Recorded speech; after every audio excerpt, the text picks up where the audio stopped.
November 22, 2024 శుక్రవారం ఈరోజు మనం మదనపల్లి మార్కెట్లో టొమాటో స్టాక్ అంటే దిగుమతులను వచ్చి మనం మీ వాళ్ళలో తెలుసుకుందామండి.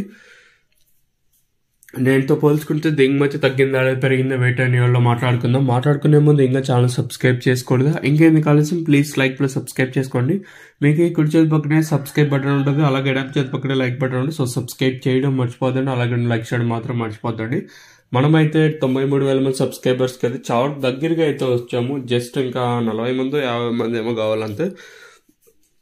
సో ఇంకా ఛానల్ సబ్స్క్రైబ్ చేయని వాళ్ళు, అలాగే లైక్ చేయని వాళ్ళని లైక్ ప్లస్ సబ్స్క్రైబ్ చేసుకోండి. ఇంకా విషయానికి వచ్చినట్టు ప్రస్తుతానికి స్టాక్ అనేది ఏ విధంగా వచ్చింది, ఏమి ఎట్లా మొత్తం ఈ వీడియోలో మాట్లాడుకుందాము. ఇంకా అలాగే మొలకల్చూరు మార్కెట్ 2-3 యాక్షన్ల విషయానికి వచ్చినట్టయితే వేలంపాట్లు ఇంచుమించు ఆ తర్వాత 2 యాక్షన్కి వచ్చేసరికి 2 యాక్షన్లో 810 రూపాయలుగా మళ్ళీ అయితే సూపర్ టాప్లు అయితే పడ్డాయని. పర్వాలేదు, వేలంపాట్లు కొంచెం ఫాస్ట్నే చెప్పచ్చు మొలకల్చూరు వచ్చేసి.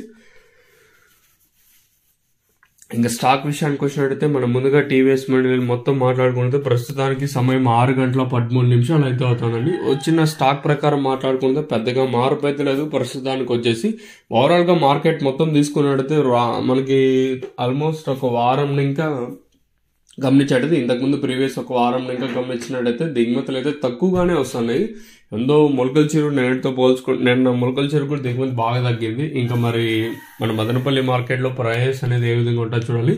ఓవరాల్గా నేడుతో పోల్చుకుంటే పెద్దగా మార్పు అయితే లేదండి. ఇంచుమించు నిన్నట్లాగానే ప్రస్తుతానికి అయితే స్టాక్ అయితే ఉంది. ఎందుకంటే మంచి ప్రభావం కూడా రానున్న రోజుల్లో కొంచెం ఎక్కువగా ఉండే అవకాశం ఉంది. కాబట్టి ఒకవేళ 6 గంటల తర్వాత ఏమన్నా స్టాక్ ఎవరు ఊహించిన స్థాయిలో వస్తే దిగుమతి పెరిగినట్టు ఉండదు. లేదు ఇదే మాదిరిగా ఉంటే ఇంచుమించు నేనట్లాగానే ఉంటుంది. మరి చూద్దాము ఈ ప్రైజెస్ అంటే ధరలు అనేది ఏ విధంగా వెళ్తే చూడాలి. సో సబ్స్క్రైబ్ చేయడం మర్చిపోద్దండి.